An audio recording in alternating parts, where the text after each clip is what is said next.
Hey, everybody, I'm John Granado, and that's Lance Zierlein. You can hear us on ESPN 97.5 and 92.5. So when I sat down, Brandon's in here bragging about how many subscribers he gets for our Sports Map Texans, okay? You're going to get a lot of Texans content here. You're Texans fans again. Don't let Brandon beat us, me and Lance, on subscribers. So hit subscribe right now so that we get more subscribers than stupid Brandon. Yeah. Nico Collins, 9th in receiving, Lance. Should the Texans pay him like he's a top 10 receiver? No. I like Nico, but I think he's partly a product of the system, and there's nothing wrong with that. You could say that about a lot of wide receivers who have played in this. It takes a good player, elevates their, especially if they fit the scheme properly. I think Nico fits the scheme beautifully. I would love for him to be a Houston Texan, but come on now. I wouldn't pay him top 10 money. I think that's just too much for what he is, which is a very good receiver. Now, the numbers look good. Yeah, I'm interested to see how he does now the tank is gone, right? And if he continues to play this well, or if he becomes a number one receiver, I've got no problem if he's around the 10 area. I got no problem with that at all, especially if he steps up. He has stepped up big time this year. He's much better than he was. He's a ton better. Listen, this wide receiver room was thought to be the worst in the NFL, along with the Titans. These were the two worst rooms. Now you're not saying that anymore. You're saying this room is actually pretty talented. Yeah, he's not going to be. Look, he's not Diggs, A.J. Brown. He's not Tyreek. He's not, he's Evans, not Debo. He's not Mike Evans. Adams. He's not. But is he Devontae Adams? He's not that. Like, we can get to number 10 pretty quickly. And I don't think he's Jalen Waddle because Jalen has a special speed variant to him. But is he DJ Samuel? Is he I go to another DJ team. Moore. Is he DJ Moore? I mean, is he T Higgins? Yeah, well, that's the number two. Again. That's the number 2 in Cincinnati. I think that the emergence of Tank helped him. It helped him and hurt him because there were more targets for Tank. But we'll find out if he is a number one guy now going down the stretch in a playoff run without Tank. We'll find out. How does Tank's injury impact the Texans' approach to the draft? We all thought going into the season they still need a number one. It wouldn't be bad at all if they were picking up top and got Marvin Harrison. You would still take Marvin Harrison, don't get me wrong.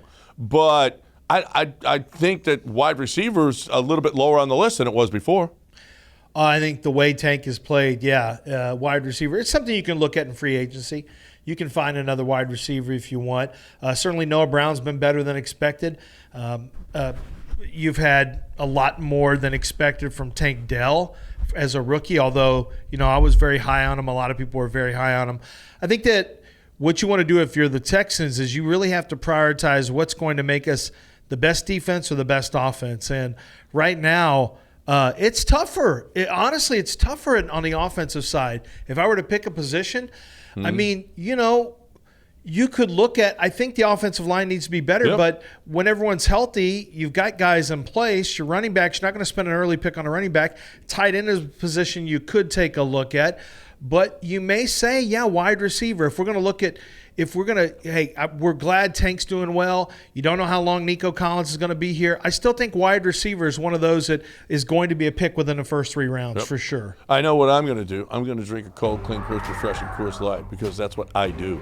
You do what you do, I do what I do. But I would like you to do what I do. What I do is I drink. If I'm happy, if I'm sad, if I'm watching a game, if I'm not watching a game, if I'm going out, if I'm staying in, it doesn't matter to me. If I'm barbecuing, if I'm not, if I'm ordering out, whatever the case may be, I love me some Coors Light.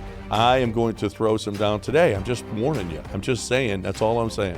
So be ready. And I want you to be ready. Always have that beer on hand. Cold, clean, crisp, refreshing Coors Light in the fridge when your boys come over. Make sure they see the Blue Mountains. Keeping Texas chill. Bobby Slowick, I don't know. We haven't heard from him this week, but I don't know how he's going to approach the question of why Tank Dell was in the middle of, leading a running back through a hole on the 1-yard line. Do you? Maybe he won't admit it, but do you think he's going to use him the same way when he comes back next year? No, I don't either. No, and what he did was something that it's not unheard of. Like, he was not necessarily a lead blocker. He was He was on the flank, and he comes up, and you yeah. scoop up to get the safety. I just think that Bobby Slowick probably understands, and he'll definitely understand once he sees how much less explosive his offense is likely to be without Tank Dell on the field. I think he will be very careful about putting Tank Dell in harm's way unnecessarily. Yeah. I'm not saying don't have your wide receiver block. I like that Tank had a good block that sprung Noah Brown for a touchdown earlier this year.